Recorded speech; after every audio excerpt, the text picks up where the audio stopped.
Elshinta News and Talk.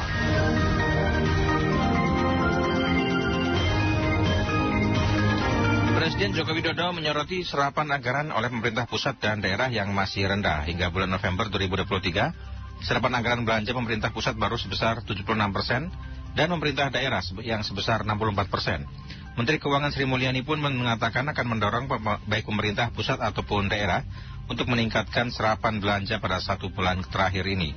Meski demikian, serapan anggaran yang rendah ini masih kerap terulang kembali. Bagaimana menekan pemerintah untuk meningkatkan serapan anggaran belanja negara? Kita akan jumpai anggota Komisi 11 DPR RI, Profesor Hendrawan Supratikno. Elshinta News and Talk. Kami juga undang Anda untuk berbincang bersama kami. Silakan mendengar via telepon 0215869.000 atau juga di pesan singkat 081-1806543 serta mention Twitter kami di @radio_elsinta. Profesor Hendrawan, kalau melihat apa yang disampaikan ini berkaitan dengan serapan anggaran yang barangkali masih berulang tetap rendah ya. Ini kenapa sebenarnya? Kalau dari sorotan Profesor Hendrawan, kenapa nih kira-kira, Prof? Ya, selamat siang Mas Junior dan para pendengar. Jadi kalau pola ini berulang, sudah dirasakan sudah puluhan tahun, itu berarti pola ini dianggap menguntungkan semua pihak. Jadi pemerintah pusatnya untung, jadi yang memberikan anggaran untung, yang menggunakan anggaran untung. Jadi sesuatu yang berulang-ulang, meskipun sudah ada rencana atau niatan untuk merubah, tetapi berulang-ulang terjadi pola yang sama, itu berarti itu dianggap pola yang terbaik. Itu sebabnya betul pemenang Nobel Ekonomi 2009 ya, Oliver Williamson yang mengatakan what is best. Apa yang terjadi berlangsung terus, itu berarti yang terbaik. Karena mencapai titik keseimbangan, begitulah kurang lebih. Tetapi untuk kepentingan kebersamaan kita tentu tidak tepat ya. Jadi tentu pemerintah dan kita semua harus mengidentifikasi faktor-faktor yang membuat mengapa pola ini terus berulang. Polanya sama, yaitu 70% dari anggaran dibelanjakan di 3 bulan yang terakhir. Padahal kita semua tahu agar pertumbuhan ekonomi bisa maksimal di tengah-tengah perlambatan seperti sekarang, maka kebijakan fiskal itu harus ekspansif. Kebijakan fiskal harus didorong terus ya. Itu sebabnya kita menganut paham anggaran belanja defisit. Supaya apa? Supaya pertumbuhan ekonomi bisa naik. Nah, itulah kita harus mengidentifikasi faktor-faktor apa yang membuat ini terjadi. Banyak sekali Mas ya. Dari perencanaan yang tidak baik kualitasnya, dari petunjuk-petunjuk teknis yang berulang berubah-ubah, ya, dari pihak-pihak Pemda yang berusaha menjadi bankir, ya, artinya lebih bagus menyimpan dana yang ada. Perbankan Indonesia juga penuh dengan praktek-praktek yang sama, ya kan? Anggaran dana pihak ketiga disimpan untuk membeli surat berharga, ya kan? Menghindari risiko, apalagi kalau prosedur dan peraturannya berubah, takut berhubungan dengan APH, aparat penegak hukum. Jadi itu yang terjadi, Mas. Ada banyak ini, Prof ya. Ini berarti sebenarnya nanti kita akan coba bedah ya. Saya juga agak bingung tadi, mulai dari perencanaan sampai kemudian sampai proses penyimpanan uang juga ternyata uangnya disimpan dulu sebelum nanti kemudian dibagikan atau kemudian dibelanjakan ya. Karena Presiden Jokowi menyampaikan sampai saat ini baru sekitar 64% daerah di pusat ya, dan di pusat 74%, di daerah 40% anggaran yang baru dibelanjakan. Artinya masih ada sekitar 30-an% lah anggaran yang belum dibelanjakan. Ini sorotan kita. Kita mulai dari perencanaan terlebih dahulu, Prof. Perencanaannya yang gagal di mana? Dan juga jumlah unit yang berubah yang seperti apa ini, Prof? Jadi kami pernah melakukan satu telaahan ya, satu studi mengapa hal yang sama berulang-ulang. Antara lain terjadi karena petunjuk teknis ya, juknis, cuklak itu berubah. Nah, Pemda ini kalau menurut pengakuan mereka ketika kami melakukan kajian, itu sebenarnya ingin cuklak dan juknisnya itu tetap bisa bertahan permanen begitulah. Tidak mudah diubah-ubah. Sebab kalau diubah-ubah ini kan berarti mereka terus-menerus membutuhkan konsultasi kepada pusat. Ya. Jadi mereka terus-menerus belajar dari nol begitulah kurang lebih. Itu sebabnya mereka ingin petunjuk yang permanen. Oh ini pola. pola yang sudah predictable, yang sudah bisa diramalkan, tidak berubah-ubah.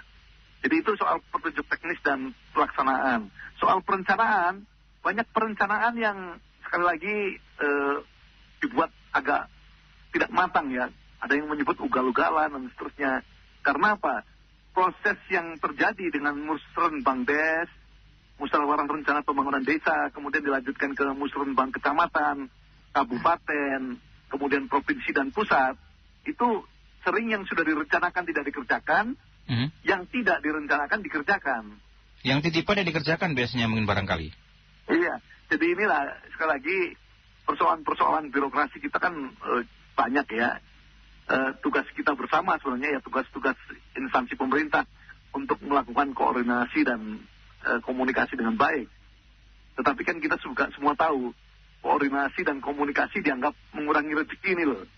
Dalam kultur birokrasi yang pendapatan aparatnya tidak memadai, semua cara kan digunakan untuk mencari pendapatan-pendapatan tambahan kan. Ini Pak Presiden tahu persis ya, itu sebabnya Pak Presiden memberikan contoh-contoh yang sangat konkret ya. Misalnya anggaran untuk stunting 10 miliar, 7 miliar habis untuk rapat, honor dan pertemuan-pertemuan, perjalanan dinas dan seterusnya. Jadi semua sudah tahu masalahnya dan juga sudah tahu bahwa ini akan terjadi begitulah. Itu sebabnya pola ini tidak berubah. Oke.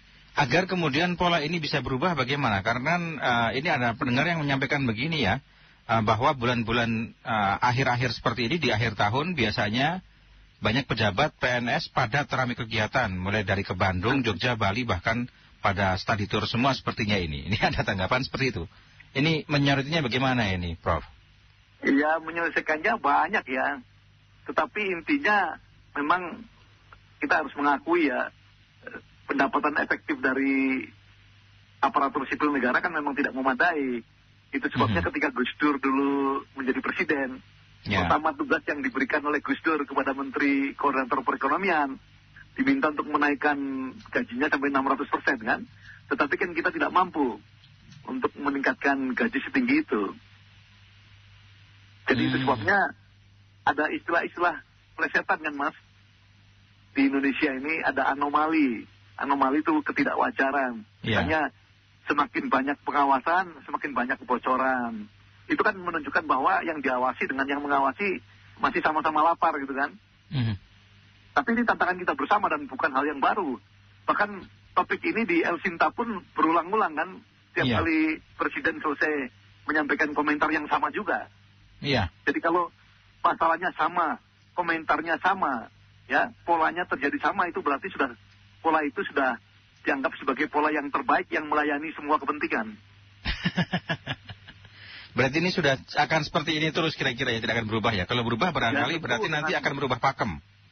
Dengan terobosan-terobosan yang dalam tanda petik mendasar ya, seperti digitalisasi ya, e-government dan seterusnya.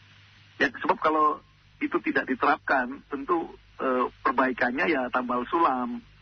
Ya karena apa? Karena selalu ada masalah ya. Dan masalah itu berulang terus. Ya kan?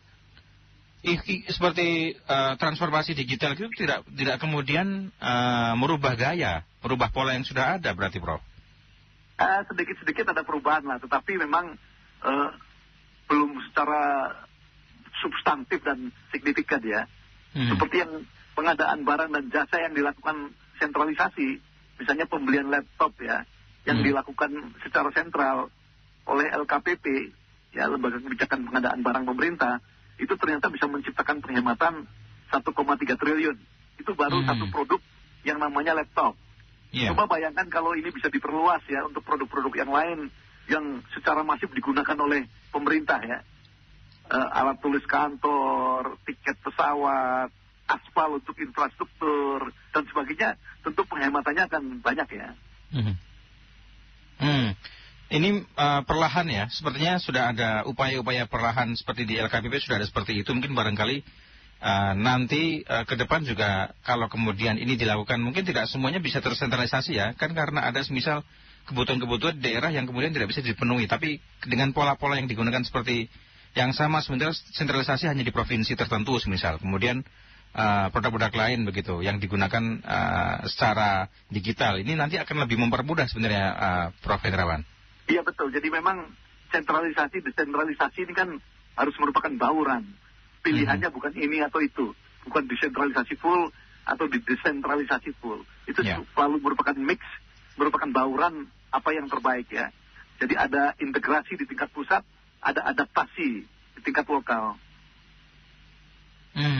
Baik. Saya coba undang pendengar juga ya, Prof. Pendengar, kami masih berbincang bersama dengan anggota Komisi 11 DPR RI, Profesor Hendrawan Supratikno. Kami juga undang Anda untuk bergabung, silakan via telepon di 0215869.000 atau juga di pesan singkat 081806543 atau mention Twitter kami di @Radio-El-Sinta. Ada pernyataan sebenarnya dari Presiden Jokowi yang menyampaikan bahwa agar pesannya ya, Januari itu segera dimulai anggaran untuk direalisasikan sepatnya. Tapi saya melihat atau mungkin barangkali masyarakat masih melihat Januari itu seperti masih adem ayem, baru kemudian realisasi anggaran itu akan mulai di pertengahan bulan barangkali, atau kemudian di awal, tengah kosong, akhir akan banyak dipenuhi. Mungkin seperti itu pola yang terjadi ya, Prof. Hendrawan. Ya, memang proses perencanaan sendiri kan implementasinya membutuhkan waktu ya. Misalnya pengadaan barang membutuhkan vendor, kemudian ada lelang antar vendor, kemudian membuat kontrak, kemudian kalau sistem pembayarannya terminnya seperti apa, ya. Kemudian ketika satu termin sudah dicairkan, dilihat progresnya. Ini memang betul itu membutuhkan waktu, ya. Tetapi sekali lagi sering sekali di tengah-tengah proses itu tiba-tiba seperti yang terjadi ketika masa COVID, ya. 2 tahun anggaran itu kan tiba-tiba ada intervensi dari Kementerian Keuangan, ya.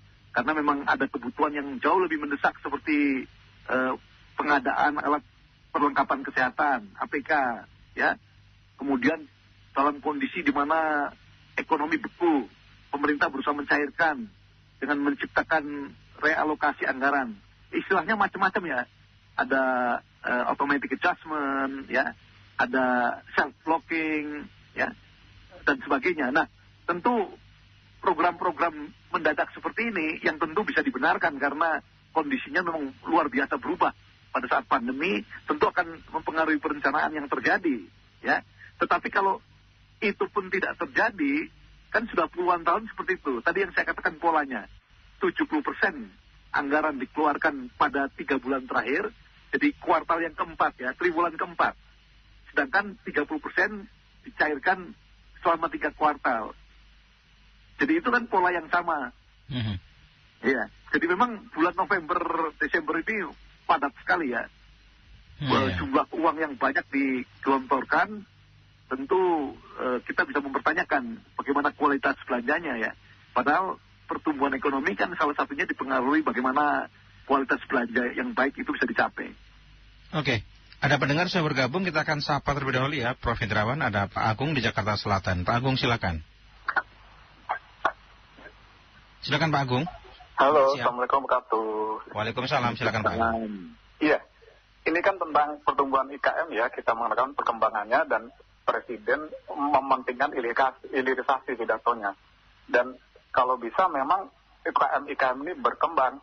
Cuman kita kan tahu bahwa pemerintah juga sudah menyalurkan kredit usaha rakyat ya, atau KUR kepada UKM ini. Cuma kemarin-kemarin baru saja Deputi Kemenkoperasi bidang UKM Bapak Julius mengatakan bahwa penggunaan kredit usaha rakyat ternyata banyak yang buat konsumtif atau bukan untuk kegiatan kepentingan usaha seperti renovasi, tapi yang bukan buat rumah, tapi yang bukan buat kegiatan usaha, beli kendaraan mobil murah tapi yang bukan buat kegiatan usaha, beli perhiasan, beli lain-lain tapi yang bukan buat kegiatan usaha, itu disebutnya katanya penyelewengan. Dan ini nilainya totalnya ada kurang lebih tahun 2023 22,9 triliun kalau tidak salah. Nah, ini kan berarti kan kurang efektif kalau disalahgunakan. Ini bagaimana tindakan selanjutnya atau tindakan hukumnya? Apakah akan didiam saja atau diusut atau diperiksa gimana? Oke, terima kasih. Terima kasih Pak Agung ya, Waalaikumsalam. Pak Agung di Jakarta Selatan menyinggung sedikit berkaitan dengan anggaran, tapi ini lebih ke UKM ya, penggelontoran ke UKM. Ada anggaran yang tidak efektif juga yang masuk ke UKM ini. Mungkin bisa ditanggapi juga sedikit ya, Pak Hendrawan. Ini agak melenceng tapi nggak apa-apa deh kita tanggapi. Bagaimana Pak Indrawan? Ya, karena memang banyak sekali program UKM digelontorkan ya. Bahkan kementerian yang seakan-akan sama-sama bertanggung jawab untuk mengentaskan atau mengangkat UKM ini kan kurang lebih 18 kementerian. Yeah. Sama dengan yang ngurusi kemiskinan, hampir semua kementerian mengurusi kemiskinan.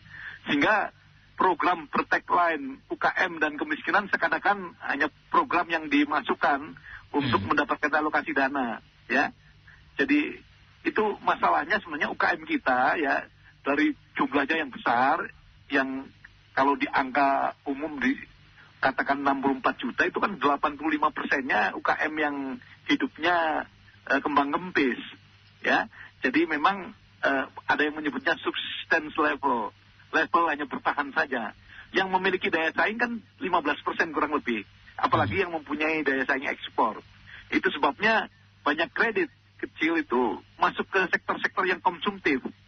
Tidak jarang orang yang mendapatkan pinjaman begitu, apakah itu dari yang resmi seperti kredit usaha rakyat, apalagi yang seperti pinjol dan seterusnya, itu digunakan untuk yang misalnya mantu, ya, kemudian sunatan, ya, kemudian acara-acara adat, ya, dan seterusnya.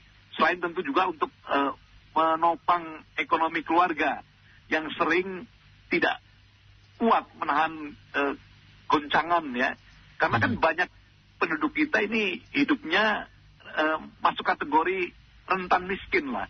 Artinya gelombang kecil, ketidakpastian kecil, itu bisa mempengaruhi arus penghasilannya.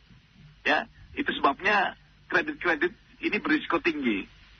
Itu kita harus akui itu, dan apa yang harus dilakukan? Yang harus dilakukan adalah tentu melakukan edukasi agar kalau orang menerima kredit, itu artinya kredit itu harus produktif. Agar apa? Agar hasil dari penggunaan kredit itu bisa digunakan untuk membayar angsuran yang lahir dari kredit yang diambil. Saya bacakan pesan singkat juga, ada Pak Apriansyah menyampaikan pendapat. Sepertinya sekarang pada takut dan hati-hati dalam mengelola anggaran, baik pusat maupun daerah. Salah-salah bisa masuk bui, ya. Karena sekarang apa-apa dianggap politisasi. Hukum juga bisa jadi sebagai kendaraan politik. Ada yang menyampaikan begitu. Ada lagi pendapat pendengar kami yang menyampaikan pendapatnya berkaitan dengan, saya seringkali mendapatkan proyek-proyek dari pemerintah daerah, tapi bayarannya lama sekali, bahkan 3 bulan sampai 4 bulan baru dicairkan. Ini kadang merepotkan. Bisa nggak sih itu dipercepat dan dipermudah, begitu ya? Ada 2 pendengar kita, tanggapannya silakan, Prof. Iya, jadi itu yang tadi saya katakan. Kita harus betul-betul mengidentifikasi faktor-faktor yang membuat pola yang sama ini berulang-ulang. Kalau kita identifikasi dengan jelas penyebabnya, maka kita harus carikan solusi yang tepat. Itu yang dalam bahasa Inggris disebut the bottlenecking. Apa sih bottlenecknya, hambatannya, kemudian kita upayakan solusi yang efektif untuk mengatasi persoalan itu. Nah, identifikasi ininya yang sekarang masih terlalu banyak faktornya, dan titik dobraknya itu belum ditemukan. Nah, salah satu yang disebutkan tadi oleh pendengar, memang kalau kita bertemu dengan kades-kades kepala desa itu, mereka luar biasa loh. Keluhannya begitu banyak, ya. Mereka sudah dimusuhi calon kades yang kalah, yang menjadi objek dari wartawan-wartawan bodrek, ya, LSM yang tiba-tiba muncul, ya, APH, inspektorat, macam-macam lah. Jadi saya sampai bertanya loh, kalau Anda tahu musuhnya begitu banyak, kenapa Anda masih ingin masa jabatannya diperpanjang, ya, ingin dipilih lagi dan seterusnya. Mereka tertawa-tawa. Jadi rupa-rupanya kendati ya begitu banyak tekanan yang diterima oleh mereka menganggap ini yang terbaik, ya. Jadi what is its best? Ya, Profesor UCLA, University of California Los Angeles, Oliver Williams, itu betul. Kalau sesuatu menjadi pola, dan pola itu berulang-ulang terjadi, meskipun ada keinginan untuk keluar dari pola itu, berarti itu yang dianggap terbaik oleh para pelaku, para pemain, para pihak. Ya, jadi itu yang membahayakan kita, itu yang disebut zona kenyamanan, comfort zone. Kita tidak berani keluar, karena berani berarti kalau kita mau keluar dari pola ini, kita berhadapan dengan risiko yang kadang-kadang tidak bisa kita hadapi. Baik. Tadi sempat disampaikan bahwa ini ya, saya sempat terkesan sekali dengan pernyataan Prof yang menyampaikan bahwa sesuatu yang berulang itu Itu yang terus terjadi, responnya, ada respon, kemudian terjadi lagi. Ini merupakan yang paling the best, yang paling terbaik ya. Meskipun terbaik itu kan berarti sebenarnya dampaknya sebenarnya tidak baik sebenarnya dampaknya, meskipun itu posisi yang terbaik. Nah sekarang kalau kita melihat ada enggak sih Prof, kemudian langkah-langkah jalan pintas ya, yang terbaik, yang meskipun itu terbaik, tapi tidak baik, tapi bisa kemudian diperbaiki lebih baik lagi. Apa jalan pintasnya kira-kira Prof, ya, selain digitalisasi? Sebenarnya pemerintah sudah tahu juga penyederhanaan prosedur, dibirokratisasi, ya, penggunaan digital, ya, akses komputer langsung, ya, macam-macam lah, pengawasan yang melekat, e-procurement, macam-macam lah. Jadi sebenarnya semua sudah tahu lah, ini TST lah, ya, semua tahu sama tahu. Itu sebabnya ya marilah ngono yo ngono ning mojo ngono kalau orang Jawa bilang. Begitu tapi ya jangan kelewatan lah, ya. Seperti itu Mas. Jadi kita semua tahu lah ya. Kita semua tahu masalahnya. Kita semua tahu ya kalau uang itu disimpan ada bunga. Bunga ini mungkin bisa menambah ya. Apa karena PAD daerah kurang ya Prof? Sehingga kemudian yes. para kepala mungkin bukan kepala daerah tapi kemudian para birokrat yang memiliki kuasa anggaran itu kemudian menahan terlebih dahulu sehingga mereka butuh anggaran itu. Ya kalau itu betul karena kalau di secara nasional katakanlah tax ratio kita ya, pajak dibagi produk domestik bruto itu kan kurang lebih 10%. Oke. Kalau untuk daerah itu rata-ratanya 2%. Ya, jadi kemampuan daerah untuk menghasilkan sumber-sumber pajak itu kan rendah. Itu sebabnya hampir sebagian besar daerah itu mengandalkan transfer dana dari pusat kan. Ini juga masalah yang rumit yang berusaha diatasi dengan dibuatnya dua undang-undang. Undang-undang harmonisasi peraturan perpajakan dan undang-undang hubungan keuangan pusat dan daerah. Bagaimana penjelasannya Bro? Undang-undang ini rumit sekali dan terus disosialisasi oleh Kementerian Keuangan ya agar daerah lebih kreatif, inovatif ya untuk mencari sumber-sumber pendanaan baru lah. Sebenarnya sumber pendanaan baru itu bisa dari mana sih Prof? Selain dari investasi barangkali ya, atau kemudian selain mendapatkan anggaran dari pemerintah, bisa dari mana mereka bisa mendapatkan anggaran sumber pendapatan baru itu? Dalam undang-undangnya itu sudah dijabarkan ya faktor-faktor yang bisa digunakan untuk meningkatkan kapasitas fiskal daerah ya. Banyak Mas ya, karena mana yang merupakan otoritas pusat, mana yang merupakan otoritas Pemda dan seterusnya sudah dirinci. Berarti bisa juga ya, misal dana hibah dari luar negeri, kemudian juga ada dana dan lain itu bisa sebenarnya? Ya bisa, bahkan daerah pun yang memenuhi kriteria tertentu bisa mengeluarkan obligasi, ya, surat utang. Tetapi sekali lagi ini mengundang risiko juga ya. Ya, risikonya benar. Ya, tetapi kreativitas itu bisa diciptakan misalnya untuk pajak-pajak yang memang menjadi kewenangan daerah ya. Yang terkait dengan sepeda motor, papan reklame, pajak sarang burung, macam-macam lah. Banyak Mas di situ ya. Iya. Kalau pajak barangkali bisa membebani masyarakat. Investasi juga sepertinya sedang marak dilakukan di daerah ya. Ada di bagian investasi di wisata, kemudian juga sumber daya alam. Nah ini juga dampaknya juga akhirnya ke lingkungan juga akhirnya, Prof. Betul, itu sebabnya sekali lagi ini kan sekali lagi menjadi masalah ya, yang berulang terus ya. Untuk mengundang investasi, perizinan investasi harus diefisienkan. Itu sebabnya obesitas regulasi jadi aturan-aturan yang juntrungannya nggak jelas itu dipotong-potong. Muncullah Undang-Undang Cipta Kerja. Tetapi Undang-Undang Cipta Kerja menimbulkan penafsiran-penafsiran yang berbeda-beda. Ya, bahkan peraturan pelaksanaannya ada yang bertentangan dengan spirit dari undang-undangnya sendiri. Jadi akhirnya ya ujung-ujungnya ya sekali lagi investasi yang kita harapkan menjadi efisien tetap menjadi high cost ya, menjadi berbiaya tinggi.